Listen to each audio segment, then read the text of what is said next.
flies. The A Million Lives Book Festival, the thing that some of us have been calling the DashCon of Book Talk or the Fire Festival Book Fair, was now 3 whole months ago. That seems so much more recent, doesn't it? Like, that seems like it just happened yesterday. Well, actually, let's look at it another way. 3 months is a long time, sure, but it's also a fairly short time when you consider that since then, we've already had another scammy, shady book festival take advantage of tons of authors. That's right, we're doing this again. Get you some nuts. Yeah, you effing. Up yours, woke moralist. We'll see who cancels who. Hey everyone, I'm Savvy and welcome back to my channel. This is Savvy Writes Books.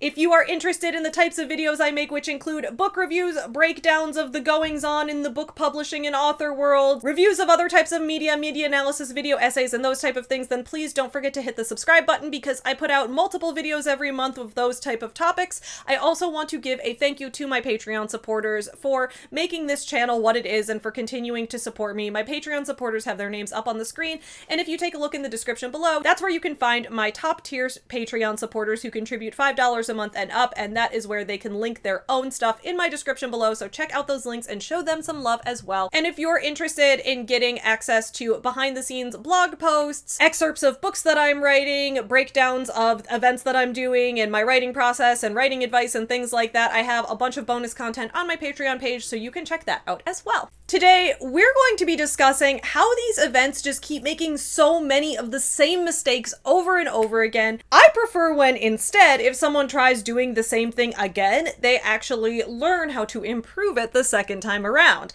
And thankfully, that is something that I can say for today's sponsor, Raycon. Raycon makes excellent wireless earbuds like the earbuds that I'm showing off today, the new and improved model of the Everyday Earbuds Classic, which is even better the second time around because now, in addition to its other great features like easy recharging in a nice sturdy case, they also have active noise cancellation, meaning you can focus entirely on the music, audiobooks, or podcasts you're listening to when you're out and about. This summer for me has been a combination of getting used to my gym routine again after recovering from an injury earlier this year, plus spending lots of time outside with my dogs, taking long walks, visiting the lake, and more. Basically, I'm just spending a lot of time outside and walking, which is why I love having the Everyday Earbuds with me everywhere I go. They're great for listening to audiobooks, some of which I will be reviewing on this channel soon, and even when I'm not in the mood for an audiobook, I've been loving listening to music on my walks to the gym to get me pumped up. Most recently, I enjoyed wearing Raycon's Everyday Earbuds on my way to go run a 5K downtown, having that music playing so clearly in my ears, but not bleeding out and annoying everyone else on the train around me. That was the perfect way to get so excited and pumped up for the first race that I've done in years. Raycon's Everyday Earbuds have lots of awesome features like the aforementioned active noise cancellation, plus 8 hours of playtime and 32 hours of battery life, which is perfect when I'm out on really long walks. They also fit so nicely in my ears, and they have awareness mode in addition to noise cancellation, so if you don't want them to be noise canceling, you don't need to do that. It's really up to you and how you want to use your earbuds. If you're interested in trying Raycon for yourself, head to the link in my description below, buyraycon.com/savvy to get 20% off on your purchase of the Everyday Earbuds Classic. I hope you enjoy listening to music and audiobooks and all of that with your new earbuds just as much as I've been. So thank you again to Raycon for sponsoring today's video. Don't forget to check out the link in my description below, buyraycon.com/savvy to get 20% off on the Everyday Earbuds Classic. Now, back to our video topic. Blackhearts book signing was set to take place in Nashville, Tennessee last weekend on August 2nd, 2025. Originally, the event was called the Blackhearts Book Signing and Masquerade Ball, but I guess they learned from A Million Lives and decided to cancel the ball before TikTok could meme it to death. General admission to this event was free with $35 VIP tickets. They canceled the ball in advance of the event, with the Eventbrite page then claiming that everyone who purchased a ticket to the Masquerade Ball can expect a refund within 90 days. It's not been 90 days, so we will see what happens regarding that. I will say one point in favor of this event, or what would have been this event, we'll get into that, is that this event was more affordable than the A Million Lives Book Festival was, at least for the reader side of the equation. Attendees to the A Million Lives Festival paid between $50 and $250 for their tickets, whereas Blackhearts sold tickets to the ball for $35, but there was a free option for people who just wanted to come and get some signed books. However, there were a lot of things with this event that already seemed to be not going so well. For example, on the Instagram page of the Blackhearts book event, which was being put on by a company called Unalive Promotions, that Instagram page wasn't promoting the event much at all. They had been promoting the event up through this spring, but as of July 29th, when I referenced their Instagram page, their last post had been on April 1st, 2025. That means that more than 3 months had gone by without them doing any promotion for an event that was set to happen within less than a week. Authors were getting concerned about this. They were worried. And then the worries only exploded further when, starting the weekend before the Blackhearts book signing, the weekend of July 26th, the Blackhearts book signing event, run by an author named Tristina Brockway, announced that the venue would be changing. They would be changing the venue merely 5 days before the event was set to happen. And this change in venue wasn't just like, okay, we were at this part of the convention center and we're moving to a smaller part, or we'd rented out this section of the hotel, but we're going to be in an adjacent hotel on the block. No. They had moved it from a hotel in Nashville to a hotel outside of Nashville, requiring people to now have to drive from place to place, or people who don't have cars to have to pay for Ubers, people who were coming from out of state to either have to pay Uber or cab prices or rent cars. Basically, everything was thrown in the air, and along with the venue being canceled, authors and their blocks of hotel rooms that they had planned on getting to stay at for this event also got canceled right before then, with a new event suddenly announced on the Eventbrite page just a couple days before the event was set to take place. Starting on Sunday, July 27th, authors on Threads were beginning to express doubt that this event would run well or even run at all. Many authors even began dropping out of the event, with a lot of people comparing it to the mess we just experienced with A Million Lives. But unlike A Million Lives, this event has a lot stranger twists and turns going on.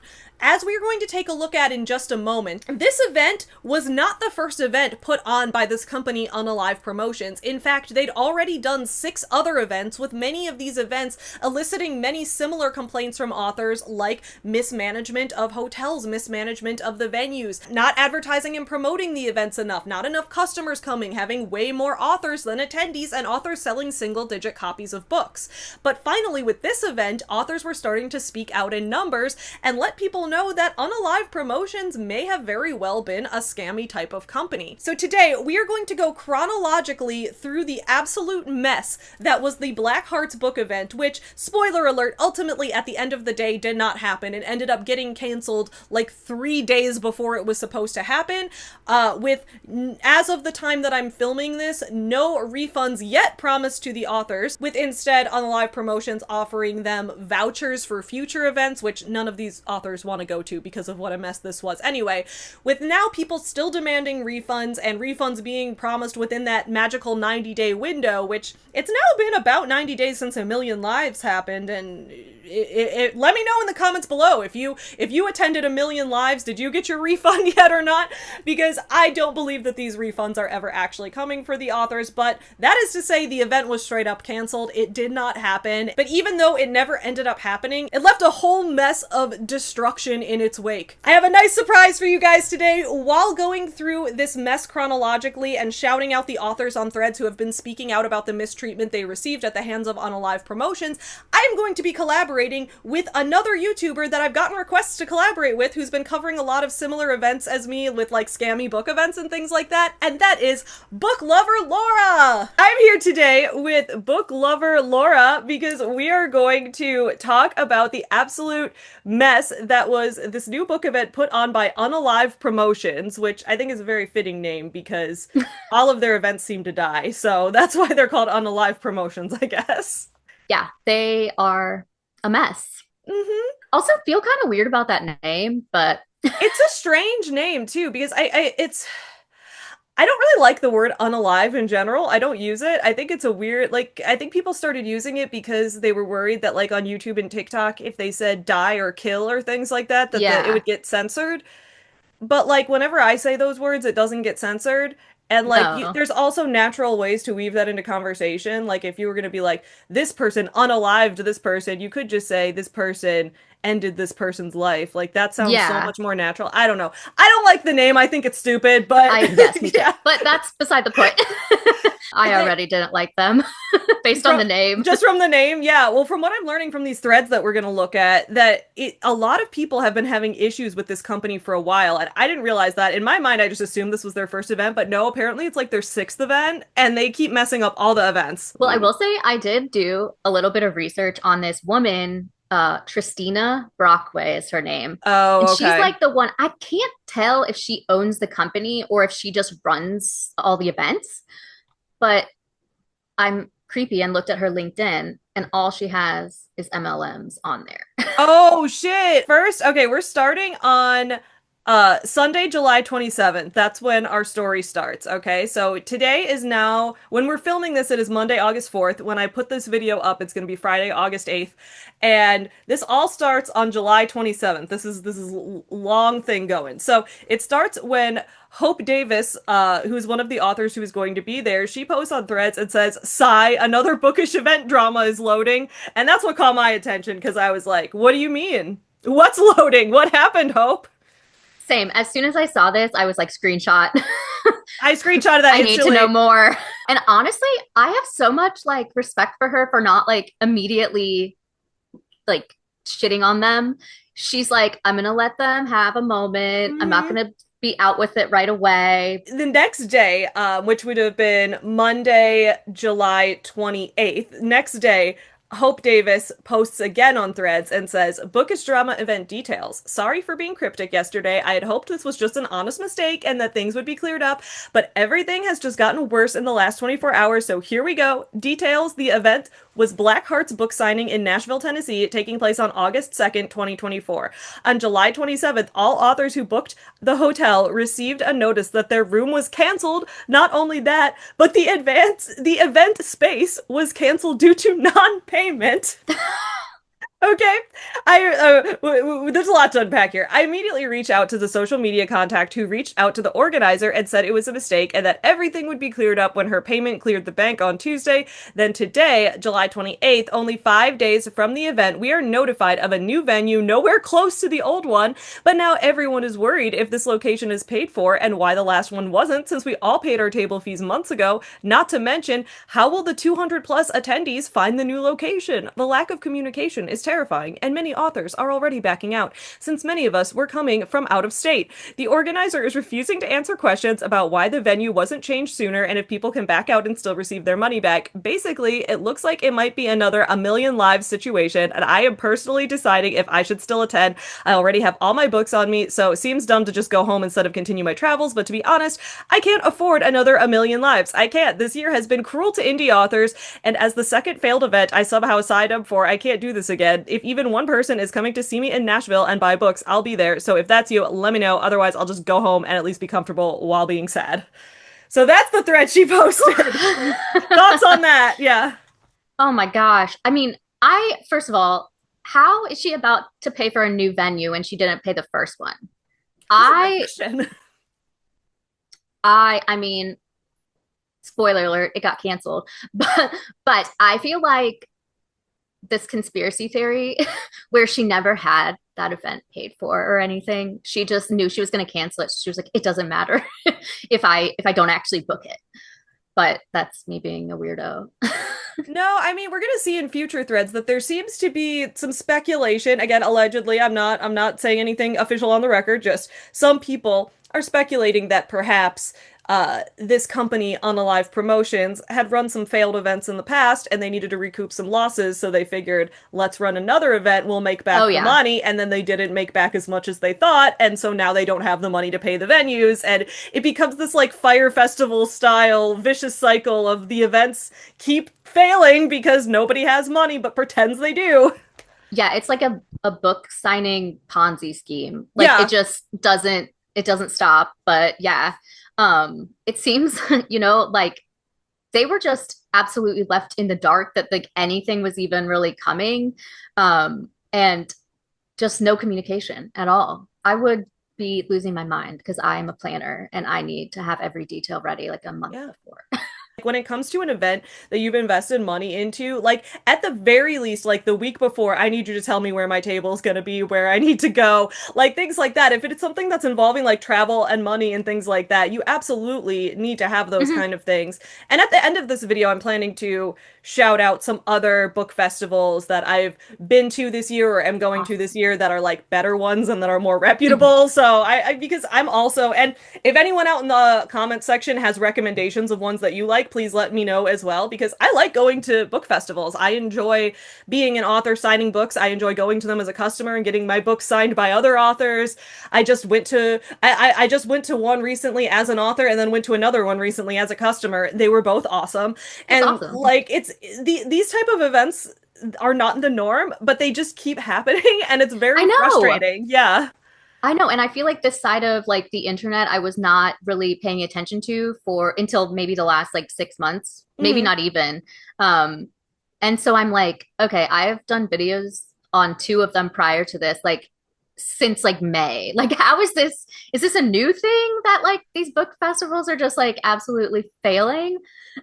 In Like, my I don't know. experience, yeah, it's a pretty new thing. Although, again, I'm not the main character of the universe. Like, I'm sure other people have other experiences that would be different. But in my experience, as someone who like pre-COVID, I made almost all my book sales at events and at like craft fairs, street festivals. There weren't actually that many like book festivals going on at that time. Or maybe it's just because I wasn't that active on social media at the time. Maybe there were, I don't know. But from my perspective, it was more like if you were a local author, maybe you would sign up to do things at a craft fair or like a festival. I would do a lot of like street festivals in Chicago. I still do. I love things like that.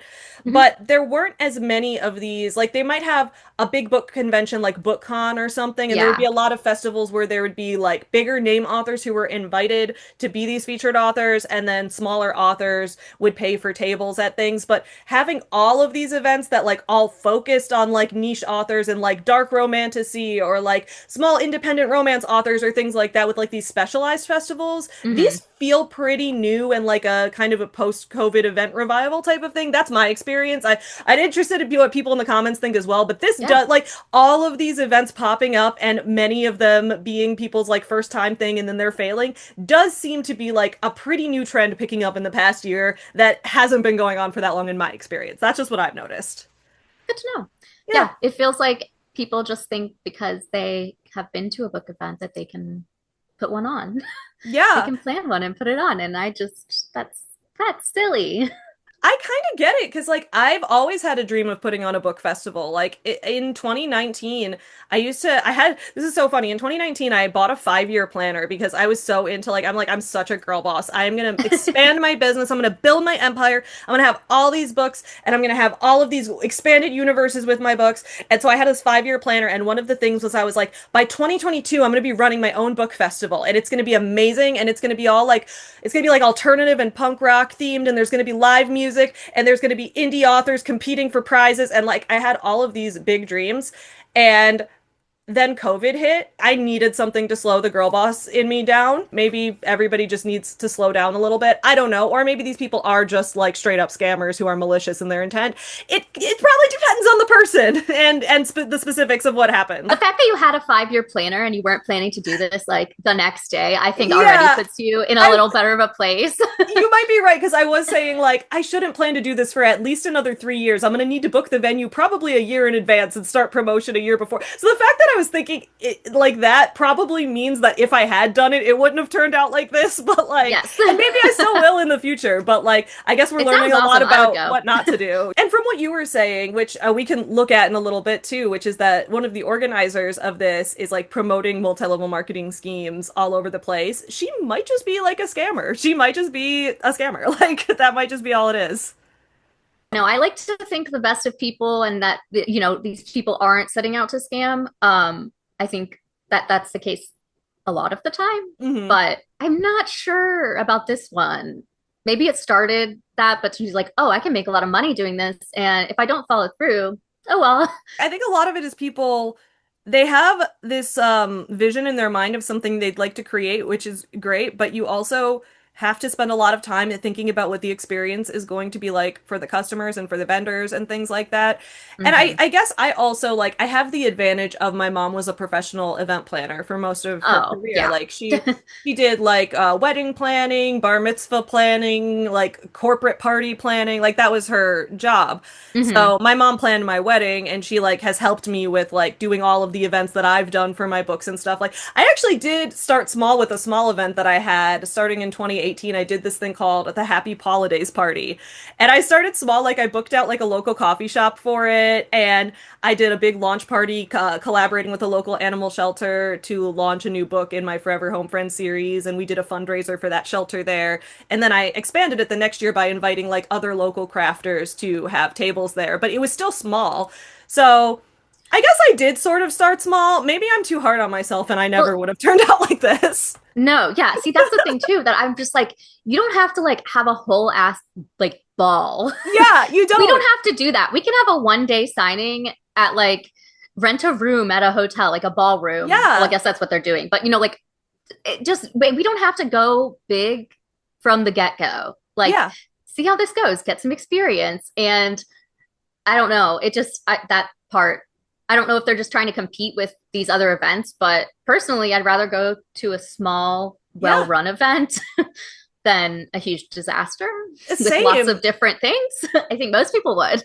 The most recent event I went to as a customer was the YA Midwest Festival, and that was at a high school in the suburbs of Chicago. They had a big event there, and it was run out of this high school. And in the past, like when that event had been with different bookstores in the past, it had been on a smaller scale, and it had been at smaller bookstores. And then as it grew, they were like, "All right, we need to move it to a school that has all these different rooms so that we can do different panels in them and have a big signing in the gym and things like that." And it was really well run, but it wasn't like a huge convention center. It wasn't like that type of thing, but it was a really well run event and I had a wonderful time. That's really all Hmm. there is to it. Yeah. Yeah.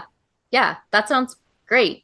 So this is Felicia Reeds, I think, who says, I don't know how many times Unalive Promotions is going to get away with trying to put together absolutely shitty events while riding the coattails of other promoters in the same areas. This is absolutely disgusting to me. And the fact that they keep repeating the same cycle is a complete disgrace to the book community for authors and readers alike. How do you not have a final venue and it's literally in a week? Like I would be losing it. I was looking at the Eventbrite page for this, like, a couple days before the event, like before they canceled it. We'll get to the Hmm. cancellation in a bit, but like before they canceled it, I was looking at their Eventbrite page and it had a new location listed on it. I think that was the next day, but like, how were they going to notify all of the people who were attending? There was never any like, are you now promoting it to new people who are closer to that area? Are that like, it just seemed like a complete mess. Yeah. And it's like 17 or 18 miles away, because it was originally in like a suburb and now it's like it was going to be in downtown Nashville, which like I I looked on Google Maps because I'm weird, but it was like 10 p.m. when I did it and it said that it was like 22-minute drive. So like in the middle of the afternoon on a Saturday, that's going to take a while to get from. So, I mean, if you were staying in the host hotel and you wanted to like keep that reservation because you couldn't get your money back or whatever, you got to drive all the way up to Nashville and like the Right. center of the place. And no. And if you're not from that area and you like flew in for it, are you going to now have to pay to rent a car? And if you don't pay to rent a car, how much are you going to pay in Ubers to get to and Hmm. from the location? If it's a 20-minute drive at 10 p.m. at night and like when you take into account traffic going out of downtown Nashville, then it could easily be a 40-50 minute drive and that's going to cost you, I don't know, 40 plus dollars in Uber Hmm. costs. Like there's all these extra things to account for now that weren't there before and that's just not fair to do to all of these people. No.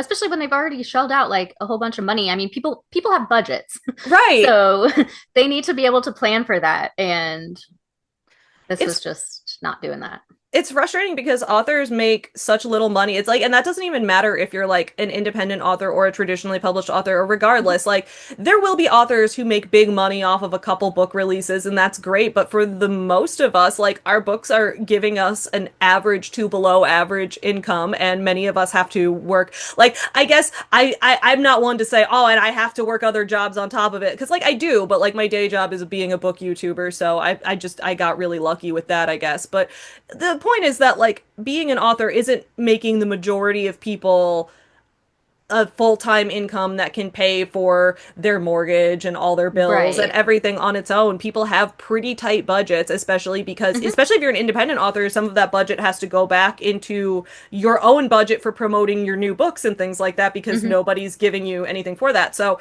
yeah, we're on such tight budgets to begin with that you can't Yeah. just like you can't mess with our money like that. We're already trying to make money selling books, which is not a huge profit margin of a business to begin with. Right. Yeah. I mean, you're doing it because you love it and you have a Yeah. story to tell, not because you think that you might get huge, like rich off of it. And that Yeah. if you do, that's awesome. But yeah, I mean, I would think a lot of like new authors too are like, if I break even, I'm doing great for like first time going to events and all of that.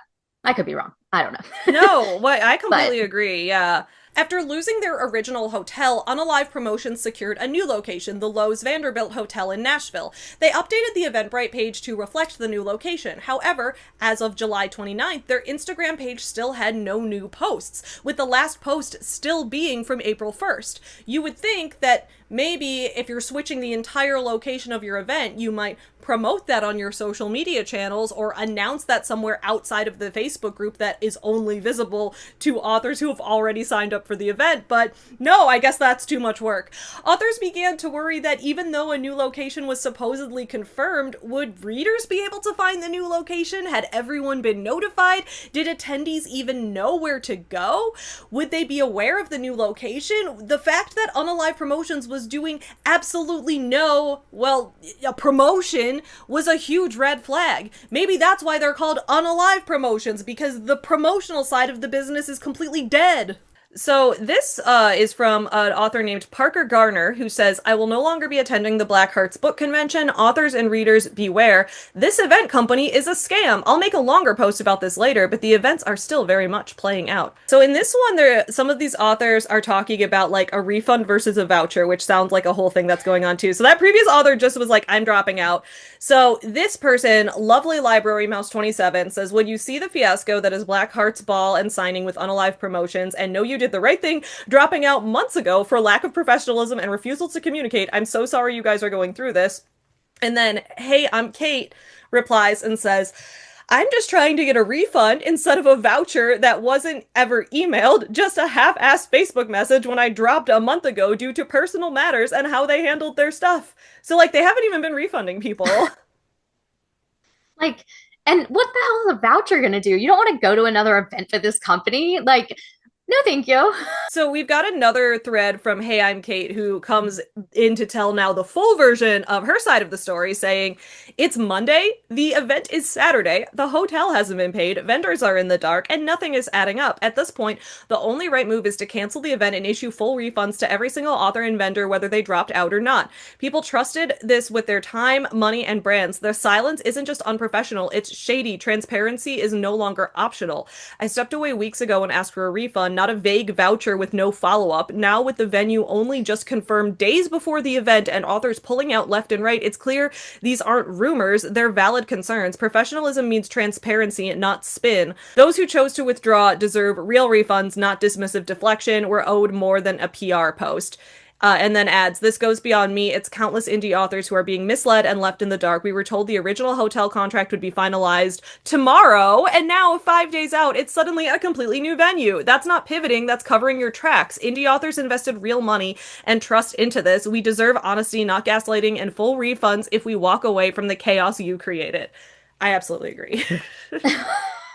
Yeah, I mean, and her whole kind of excuse for like, oh, it's going to be pending, it'll go through on Tuesday. Like, I know that depending on the contract, sometimes your final payment is not due a super long time before the event. But like, I don't know why she kept putting in those phrases. I was getting real confused. She's like, it'll be pending till Tuesday. And I'm like, in your bank with the company? Like, you're just saying words. This is all just like people, like the organizers just sharing vague excuses and not any like real, like, here is what's going on. Here's a picture of the new contract we have. Like nothing. Nothing. It's just here's an idea of a voucher. It's like Trump saying, I have a concept of a plan. Yes, the concept of a plan.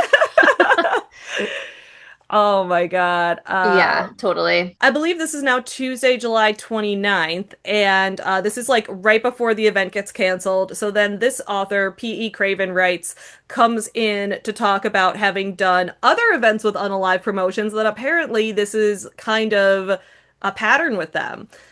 So this author says, look, I'm not one to publicly drag people online. That said, let me just say that I've done 2 different events with Unalive Promotions. Both events had so many effing authors there and hardly even close as many readers. My first event, I sold like 3 books. The second one book sale. The layout was awkward at both events. The attendance was embarrassing and it all just felt like a cash grab. So if anyone's on the fence, that's my 2 cents. I don't wish anyone ill, but I also know that indie authors deserve so much better. Also, I did my first Anytime Author Promotions. That was a completely different experience. Okay, so Anytime Author Promotions.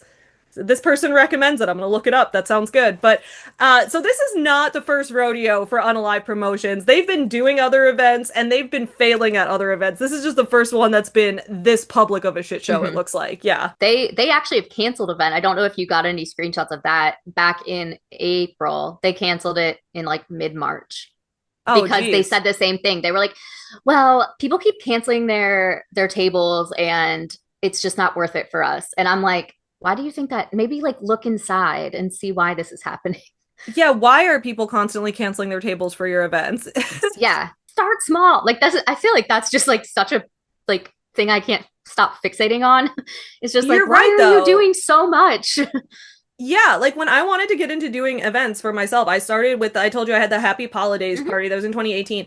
I did my second one in 2019. Other than that, I went to, like, I was a vendor at other people's events. When I was organizing my own, I did one a year. And then in 2020, I was planning to finally think, oh, maybe I can expand it this year. So I was like, in the beginning of 2020, like January, February, I was working with my local chamber of commerce and being like, all right, we're going to look at some local venues that I could maybe partner with for this, looking at other local animal shelters that I could partner with and like other vendors. And we were looking at ways to like collaborate on this. And then of course, like a couple weeks later, the world shut down for COVID. So it never happened. But my point was like, yeah, there's no reason you can't start very small, expand it a little bit the next year, expand it a little bit the next year. The concept of book signings is never going to be obsolete. People have liked getting their books signed for as long as I can remember. So like there's no reason you have to do them all so close together unless it's a cash grab. But like event planning is not a cash grab type of it. It's not a get rich quick industry, or at least not if you're doing it well. It takes a lot of work and a lot of time to build up that trust. Yeah, and I feel like with, the rise of like TikTok and book threads and stuff, like indie authors have so much more, I don't know, like eyes on them. So like book signings are, I feel like, going to get bigger before they would get smaller, just because of how much more like people are seeing them and are like a little more exposed to it. And yeah, I actually looked up, this woman didn't even go to her first convention signing until October of 2023. And she was already planning this in January 2024. She had like posted looking for a photographer. That is way too fast. That is way too fast. Yeah, I don't know what. I feel like that kind of shows me she went and said, hey, look at how much money these people are probably making. This is such a big thing, whatever. I could do that. That's just how I see it. I did my first book signing in 2016, and I think the first event that I hosted where I invited other vendors was 2019. So there was a full 3 years plus a few months in there, and that was starting small. That was So, oh my God, no, that's way too fast. That's way too, So Parker Garner has posted, this was the email that authors and attendees received from the Blackhearts book event. There were no rumors being spread, only gaslighting and radio silence from the host. We backed out because we lost all faith in an event that went silent as soon as our checks cash. So this one says, it has come to our attention that rumors have been circulating regarding the event on August 2nd, leading to the withdrawal of numerous authors and participants. There is no foundation to the rumors being spread, and we are investigating the matter. Unfortunately, this has led to a situation where we don't feel that we can provide the experience we initially envisioned. Therefore, it is now with a heavy heart that we need to cancel the event. So this is Wednesday, July 30th. A mere, like 4 days before the event is supposed to happen, and they've canceled it. They have now canceled the event when it's way too late for people to cancel their flights, their hotel reservations, all of that shit. They have now canceled it and did not apologize for canceling it, but rather said it is being canceled because of rumors, because other people are out here lying about what? But don't worry, they're investigating it. They're investigating what? I don't know. And like everything that's been said, like on threads or whatever, is factual. I mean, we've seen the proof. And so I don't really know what kind of rumors she's referring to. There's no foundation to, except for we've seen it, things that you've said and not said in it. I mean, like, good luck with your investigation, ma'am. And I know this is very specific, but I do this a lot when I'm reviewing books. I know that passive voice as a sentence construction is not inherently grammatically incorrect. However, when you're a writer, you write your words with purpose. And when professional writers, people who are in the literary world, when you're writing in passive voice, that's usually a choice. And it's usually a choice to indicate something. So when I'm reviewing a book by somebody and they use a lot of passive voice as their like sentence structure, it makes me wonder why they chose to do that. So, for example, rumors have been circulating, rumors being spread, things like that. The subject of the sentence becomes rumors rather than the person spreading the rumors. It's not, we have noticed that John Doe is spreading rumors about us because they don't want to say who it is that is spreading rumors, because if they accuse someone of it, then people could go and fact check it and see, oh no, these people you're referring to are actually just telling the truth. Right. So instead, they make it, they obscure what the true subject of the sentence is supposed to be as a way to take the blame off of themselves. That's normally what I notice. That's just me though. I don't know. I could be wrong. Interesting. No, that actually makes perfect sense from a non-writer. Well, that's what I noticed a lot with, like, when I reviewed the book by Doormat Mom, and she kept being like, I was told that I wasn't wanted at my daughter's wedding, and it's like, okay, you were told. By whom? Was it by your daughter? Did she tell you? When you say you were told that you weren't wanted, did she tell you, I don't want you, or did you infer that? Because the way you're structuring this is you are intentionally flipping the subject, verb, and object around in a way that obscures what truly happened, and that is shady writing. Ben Shapiro does this a lot too when I review conservative books, when they don't actually have a specific person to blame and are just trying to create, like, nebulous fear-mongering of some other. They just take the subject out of the sentence and restructure it so it still sounds natural in English but completely confuses the meaning. It's like a manipulation tactic. So that was the first thing that jumped out at me with this stupid ass email. Who's starting rumors? What investigation are you doing? Right. And so, I mean, you saying that is just like, yes, enhances that feeling. So it's Wednesday, July 30th. This is just like 3 days before the event is supposed to happen. And author Penny Crane shows up and says, as of a few moments ago, Unalive Production / Blackhearts Nashville canceled the event I was attending this Saturday. I'm so sorry to the readers that were planning on meeting me. I had been planning on this event for almost an entire year. If you want to support a romance author with a large stockpile of books, please email me.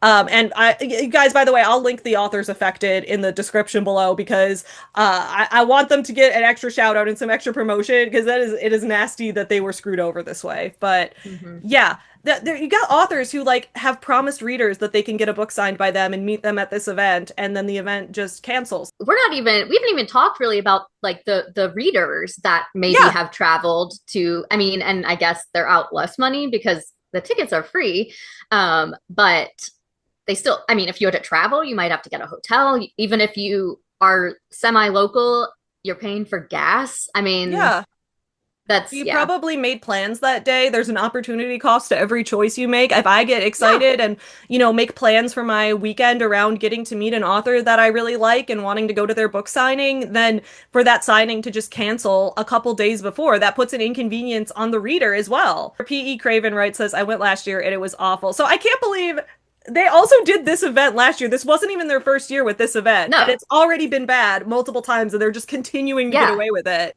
Yeah. Oh my God. The layout was cramped, no advertising, no volunteers to help load or watch a table for a bathroom break, very little signage. I sold 6 books between both events. That's unacceptable. That is Oh not my like, I gosh. know that an event cannot control your sales. Like, yes, it's possible that, like, maybe for some reason the people who showed up there just, or maybe you were the wrong event for that target, like, you were the wrong Right. author for that target audience, but, like, also, if multiple authors are continuing to sell single digit copies of books at every single one of your events, then it sounds like there weren't enough customers at the event. That's what it Right. sounds like. Yes. And I mean, I part of like why people sign up for these as authors is like so they're getting they're paying for you to promote this so people will come see their stuff. Otherwise, I mean, they could just go to do a book signing at a bookstore, but then they would have to do a lot more of the, promotion themselves to get people to come. And so when it's a big thing, I mean, they're paying for you to do some of the legwork to advertise for it. And from what I heard, they like only advertised anything in the event like Facebook group, which like if you're in the group, you already know Yeah, you about it. already know about the event. How, like, these events, and this was an issue with A Million Lives too, is that they seem to not have a concept that you need to do outreach to the local community. If your event Yes. is in Nashville, you need to make Nashville reading, like, reader communities aware that it's happening. You need to find where Mm-hmm. those communities are. You need to make those people who don't already know about your event need to learn about your event. That's what you need to do. And that Right. seems so obvious, but I guess not. Now we're at the point where the event has been canceled, like 3 to 4 days before it was supposed to happen, and I've got some more threads pulled up that we can look at from for all the rest of this that's going on. Then we need to talk about Tristina Brockaway, who is the woman who is running this event. And or I guess she's not running this event because the event doesn't exist, but she at least said she was going to be running this event. Right. So this author says, y'all are in an outrage over someone mislabeling your author status when Unalive Promotions is out here with 6 book events taking advantage of indie authors. Okay, I don't know what it was about someone's author status. That's probably a whole It's controversy that I another missed. drama. Yeah. Okay. All right. I can't keep up to date on all of them. This one was enough for me. Oh But okay. yeah. So this was they had 6 events. This was not new for them. And this person blatantly lays out, okay, they refuse refunds, poor communication, haven't paid for a venue 5 days before the event, have yet to establish a new venue. So this was before it got canceled. Refusing to speak with the authors, deceptive practices, gives away their general admission tickets and has authors front the entire bill, doesn't advertise their events at all, and then they say they are still small, so that is the reason they have free tickets. They keep invoicing authors for events that they back out of months later. If you have 6 events, you are not small. And that's what, like, yeah, you might still be like a small business, but like you need to take your responsibilities seriously. I get when you're actually like a small thing, why you wouldn't charge for admission because you just Yeah, want bodies. You just want people to show up. exactly. But if you have 6 events a year and like this company is big enough to be able to do that, even though it sounds like maybe they're not. But I like it in theory, like that, oh, it's like opening up to more Yeah. people. But I also am like, if this is a business, you need to find Yeah. a way to pay for it. Pay for this event that's not just like scamming the authors that are attending.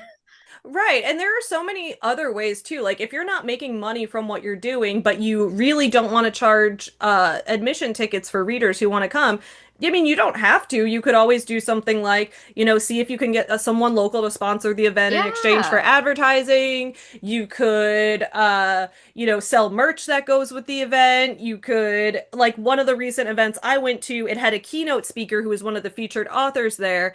And you did pay for admission, but the admission price included a new signed copy of her book that was Yeah, in that. So it could include it. But like there are so many things you could do that are not just like either you must pay for tickets or we make no money at all. Like there are things you can do in the middle ground and you have to be totally. willing to try some of these things out.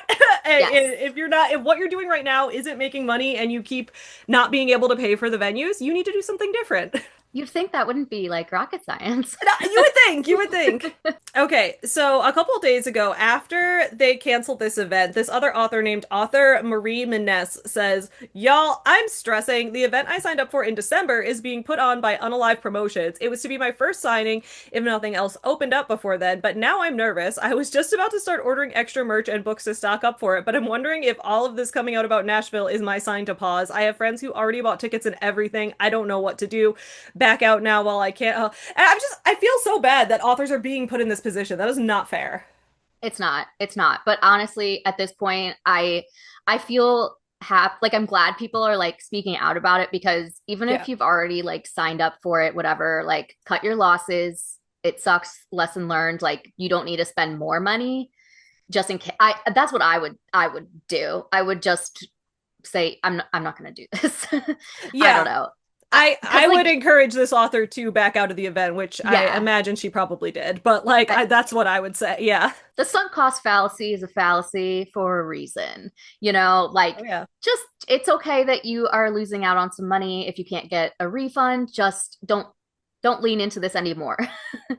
Right. And I know sunk cost fallacy can be a really hard thing for people to get out of. It can be really hard For to sure. like and I think that to an extent, like I think the event organizers are the ones who are leaning into it the most, saying like, well we've got it. We've already invested this much money in being an event planning company. We have to put on some more events. We'll make the money Right. back at the next one. And it's like, I don't know if this is malicious scamming or if they're just refusing to admit that they can't do what they're trying to do. But like sometimes you have to admit that you messed up and move on and do something Mhm. entirely different. Like sometimes that's just what you have to do.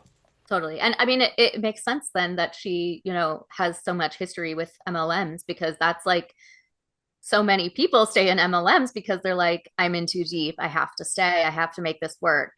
And Oh maybe that's what yeah. she's doing here. So I went on LinkedIn, okay, and there are 5 profiles, and they all seem to be in Tennessee. And Tristina Brockway is not that common of a name, so I'm going to guess, especially because 2 of them have the same face, not like the same photo, but like you can tell it's a similar face.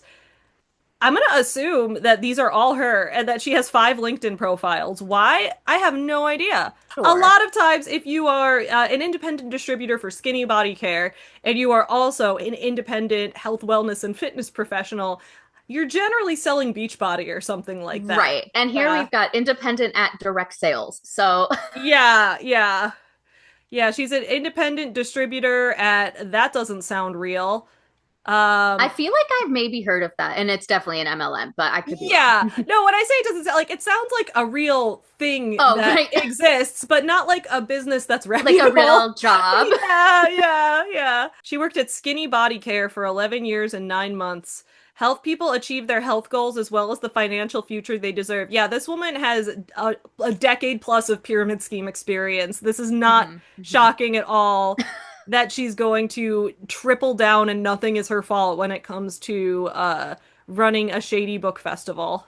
People that get conned into MLMs, like it's like you're a predator, but you're also a victim in a way. Oh, And absolutely. so it's like it's a small part of me, but I'm just like, don't keep doing this. You can stop anytime.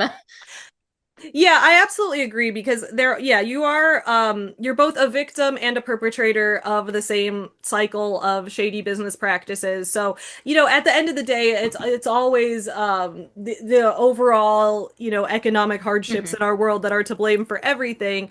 But there's also a level of like you need to have some type of self-reflection that like after Yes. you are doing like you spent all these time in these pyramid scheme type companies. What they teach you in those is just constant like toxic positivity, constant like don't pretend there's nothing wrong ever, fake it till you make it. you Right. you you gotta sell people on the lifestyle. So if you're used to like working in an industry where you have to sell people on the lifestyle and there's nobody holding you accountable for making actual money, then Right. yeah, that can translate to I am going to double down and I am not going to accept no for an answer when it comes to this book festival that I'm going to do, and be completely blindsided when it comes to the fact that no, people actually do expect their money back. When you infiltrated the Facebook group, what kind of stuff did you notice in there? Or like, were there any interesting stories that you found?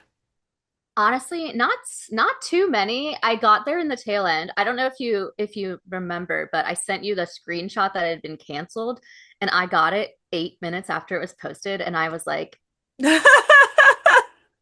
I remember oh, seeing that because I was like, all right, I think I'm going to do a video on this because this event is gearing up to be an absolute mess. And like, I guess theoretically, on Monday when I go to film it after the weekend when the event is going to be, maybe the event's going to go great and I'll have no video to film. But then it got canceled. So I was like, well, like, right? yeah. Oh my gosh. Yeah. I mean, there really wasn't too much because it was pretty much just people asking questions that got ignored. Yeah, it says important update Blackhearts weekend. Hey everyone. I want to thank you all for your patience and support as we prepare for Blackhearts weekend in Nashville. I should have said this is June 15th. Okay, so this was like a month before all of the like threads criticism started, and a solid month and a half before it got canceled. So it's everything's still going smoothly at this point. More or less. After a lot of thought and running through every detail numerous times, we've made the difficult decision to cancel the masquerade ball. Due to limitations and timing conflicts, continuing with the ball would place too much strain on the resources needed to make the book signing the experience you all deserve. The book signing is still 100% happening. It remains on track for Saturday, August 2nd, 2025, and we're putting all our energy into making it a success. If you purchase a ticket for the ball, you'll be issued a refund. I haven't heard about anyone getting refunded for that. Okay, fun. Great. These will be processed in batches over the next 90 days. Maybe I just didn't give her enough time. And I truly appreciate your patience during this time. We are currently in the process of updating all graphics and materials to reflect these changes. If you see an older image that still mentions the ball, feel free to disregard it. Updated versions are rolling out soon. So one day ago, this was July 29th then. Is there any update about the new location for Oh, attendees? this was like right after they just moved locations and Right. right after they didn't pay the hotel for the first. Yeah. Yeah, okay. And this girl says, what new venue? Oh my God. So they like hadn't even communicated to all of the authors yet that there was a new venue, Right. let alone the attendees. Oh my God. Yeah. This, not to start any rumors, but the Hilton canceled the event yesterday for non-payment, even though it was pending, which I'm still like, what? Now we suddenly have a new venue. I'm surprised readers haven't been told. Authors got told the new venue over an hour ago. Like, you gotta tell people if you want them to show up. You have to communicate this to people. Also, I have no idea what kind, like, this reminds me of when A Million Lives, when Grace was just like constantly claiming her identity got stolen. And it's like, how many times do you think that's gonna work? Like, Right. right here, she's just like, the payment was pending. It was pending, and it was like they canceled it while it was pending, so it definitely wasn't my fault. And it's like, do you think that maybe if your payment was pending for that long, that possibly maybe you didn't have enough in your account to pay it? Exactly. Or maybe you did it like they had a date that you had to pay them by and you waited too long? Because like if this is less than a week before the event is supposed to happen and your payment is pending, that usually implies that you just tried to pay them like right now. You need to be paying for things like more than a month in advance. Oh, a week before the event, you should have, oh my God, you should have paid this already. Right. Like, This is your own fault. I know. And it's just like, goes to show, like, if you didn't, like, if you don't have this money, then you spent it on something else. You did not Right. spend it on this because Yeah. if you had, like, if it's just like in a, I don't know, some sort of account, like just being held there for the time being until it was time to pay them, like you would have had money to pay them. My assumption is that they spent it on the previous events that didn't make money Exactly. and are now owing people refunds, and they're just getting Yes. deeper and deeper into the hole, hoping each Yes. event is going to pay for the last one. And They're just Ponzi scheming it. yeah, that's my assumption. I was at the 2024 Blackhearts event. Here's how it was. 3 separate locations for room block, masquerade ball, and signing, with all 3 requiring valet parking of $40+. Room block hotel was 10+ miles from the event venue, which was also a hotel. Make it make sense. Meet and greet had no signs and no name tags, and random people from the hotel were just wandering in among us while only alcohol was negotiated with the bar for our one free drink. Like you And I'm couldn't like, get water? so like you couldn't have like a Coke? I know. Like, especially It's like if alcohol is the one free drink, like alcohol is usually mixed with soda pop anyway. So right. like Can you just be like if you a don't drink vodka alcohol, soda, hold the vodka? right? Or like how about like water? People need to hydrate. Right. Right. Oh my Um, God.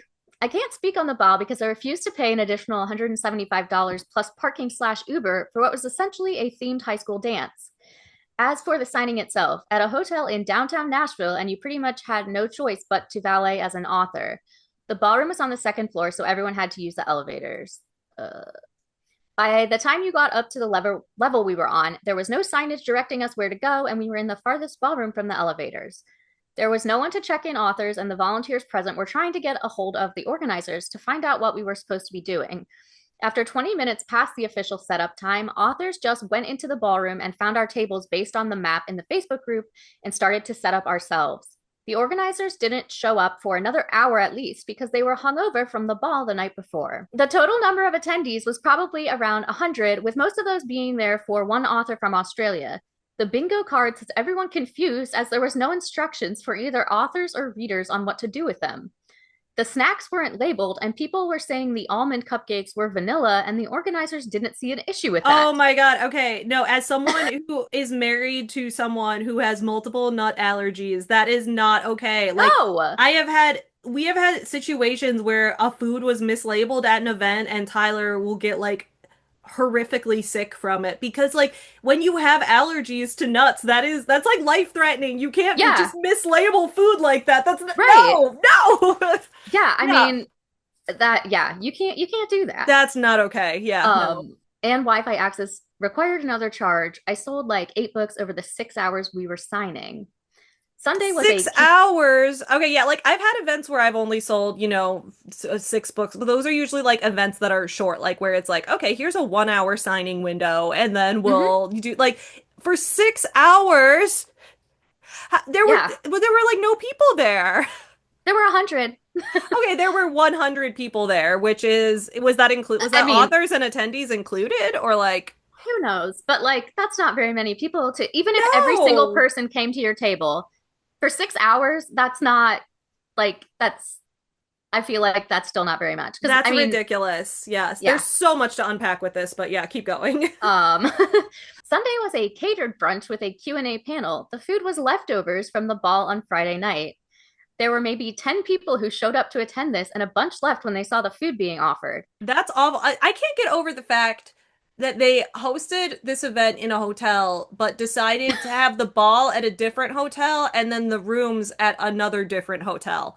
Right. Why did you have 3 different hotels? Yeah, I'm assuming that they just like didn't reserve the hotel far enough in advance but like you should be able to easily like one of the romance convention I went to most recently.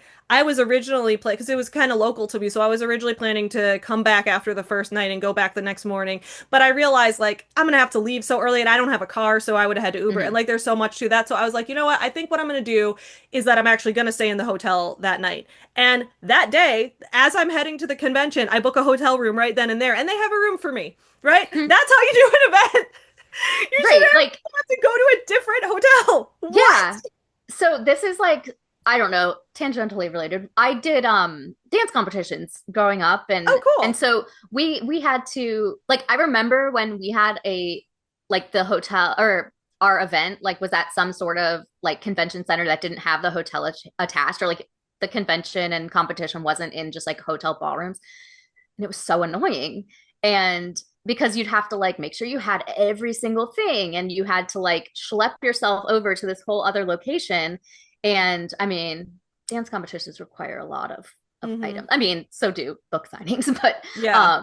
oh my gosh, and so annoying. That's really my only experience with like a situation like that. And I was like, a child and I remember it being annoying. Yeah. Yeah. I'm very interested to see if they continue doing events at all Yeah. because it seems like this one was bad. Or sorry, other ones were bad, but this one seems to be getting the most publicity on how bad it is.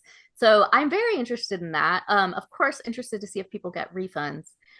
My real final thought is stop trying to host an event if you don't have any experience planning an event. And if you want to gain experience, start small. Yeah. I just can't wrap my head around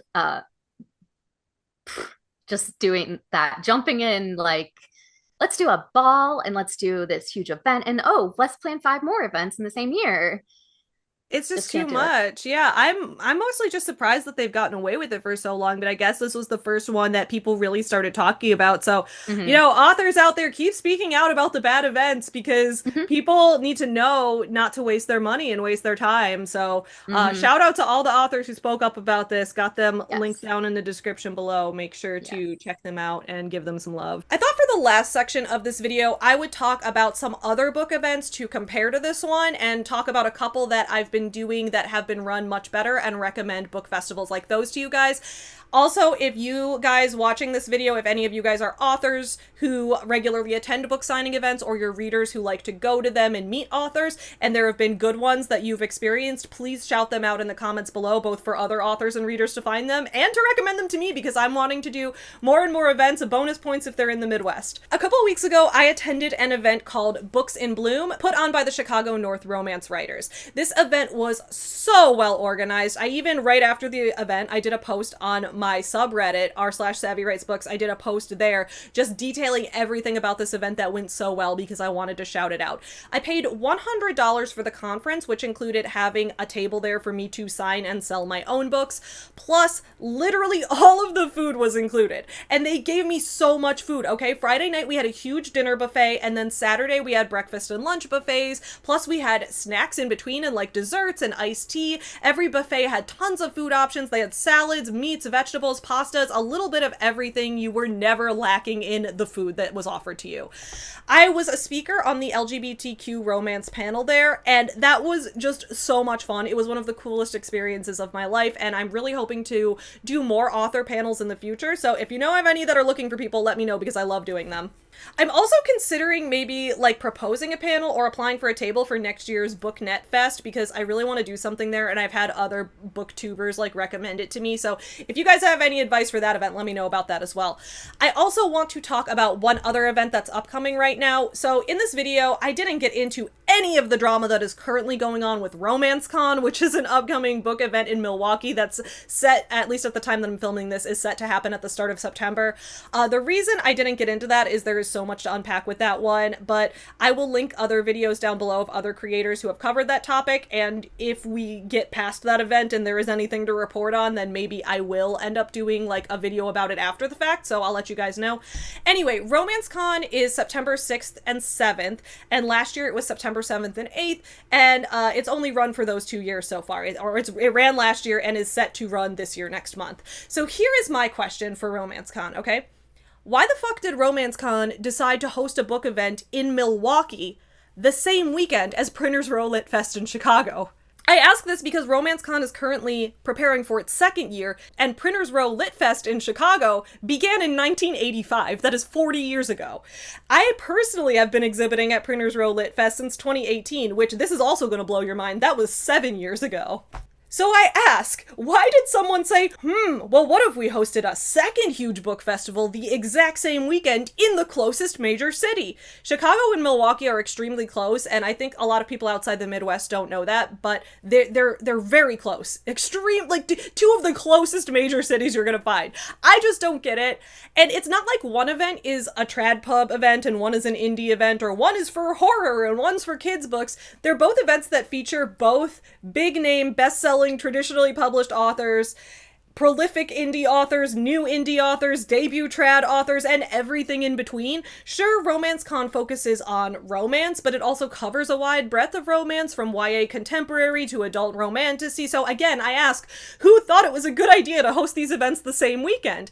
Anyway, I have always had an excellent experience at Printers Row Lit Fest, and this year I'm going to be signing books there again, literally all weekend long. I'll make a post on my Instagram and on my community tab once I know more details like where my table's going to be. But I figured I would shout it out because since there is so much drama currently going on with Romance Con, and I've heard that a bunch of authors are dropping out of that, and a lot of people are like, hey, I'm gonna be in the Midwest anyway, and now I'm looking for something else to do that weekend. Hey, if you're fed up with Romance Con, but you're gonna be in the Midwest that weekend anyway, come to Printers Row Lit Fest instead. There's literally another book festival right there, already there for you, that's been here for 40 years. And I'm gonna be there. You can meet me. We're gonna have a great time. Come do a meet and greet. I'll have all of my books there. I'm gonna have Forever Home Friends books with the plushies, and I'm gonna have my genre romances under my pen name. I'll have my usual YA novels. I'm gonna have everything, okay? I'll have the dog plushies. I'll have homemade bracelets that are themed with the books that you guys can get. And there's just gonna be so much there. So come say hi. This event always has a lot of cool panels with awesome authors as well. I'm not speaking on any panels at this one, but I will have a table, so it'll be fun regardless. I want to know your guys' thoughts on this. Why do you guys think so many people keep trying to run these festivals without the experience or really knowledge of how to run festivals? What is this? I've only noticed this really taking off this year as a thing, but have you guys seen this happening a lot in the past? Has this been going on a while, or is this a new thing? And what do we think we can do? Like, I think it's great that authors are spreading awareness about this, but I want to hear all of your guys' thoughts on this as well. I will be back in a couple weeks with more videos because I'm currently, as I've been talking about on my Instagram and my community tab, I've been working on this huge deep dive on the Netflix show Love on the Spectrum that I'm going to be reviewing in depth in a couple weeks. The good, the bad, the controversial, everything in between. So that's going to be a huge chonker of a video. So I hope you guys will be excited for that. But in the meantime, I hope you guys have a great weekend and read lots of books and have lots of fun. Bye! Get you some nuts. Yeah, you effin'. Up yours, woke moralist. We'll see who cancels who.